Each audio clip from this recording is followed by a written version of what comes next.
Hi குட்டீஸ், welcome to my channel. இன்னைக்கு நாம கதை பகுதியில் என்ன கதை பார்க்க போகிறோம்? புத்தியுள்ள பிள்ளை பிழைக்கும். இப்போ கதைக்கு போகலாமா? ஒரு நாள் ஒரு காட்டு பகுதியில் ஒரு கழுதை ஒன்று மேய்ந்து கொண்டு இருந்துதான்.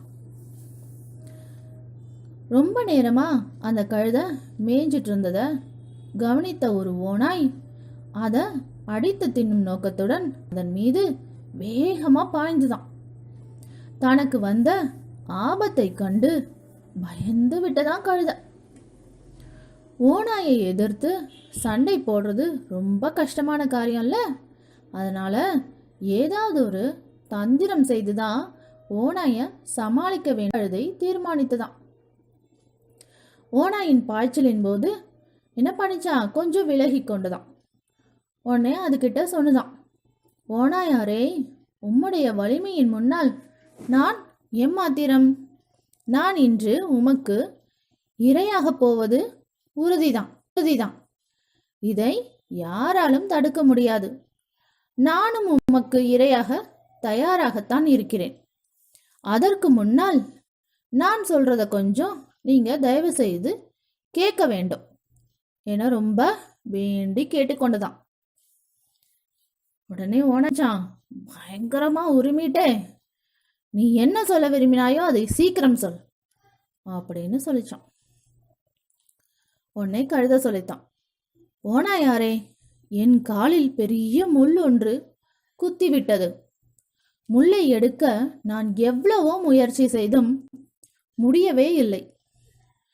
காலில் முள் உள்ள நிலையில் தாங்கள் என்னை அடித்து சாப்பிட்டால் அந்த முள் தங்களுடைய தொண்டையில் மாட்டிக்கொள்ளும். அது உமக்கு கடுமையான வேதனையை தரும்.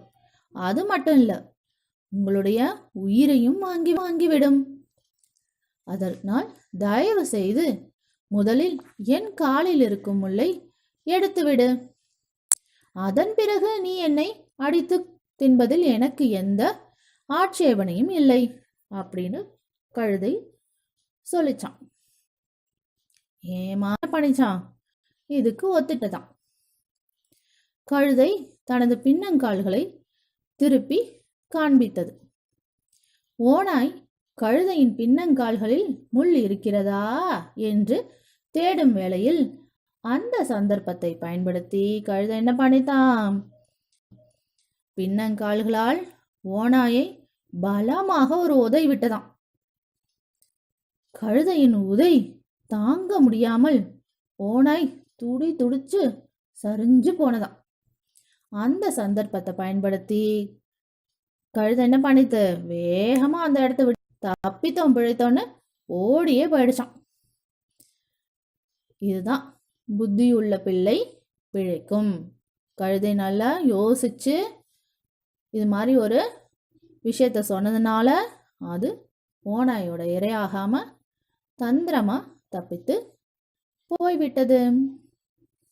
என்ன குட்டீஸ், கதை எப்படி இருந்தது? இது போல இன்னும் பல கதைகளுக்கு இந்த சேனலை சப்ஸ்கிரைப் பண்ணுங்க. நன்றி, வணக்கம்.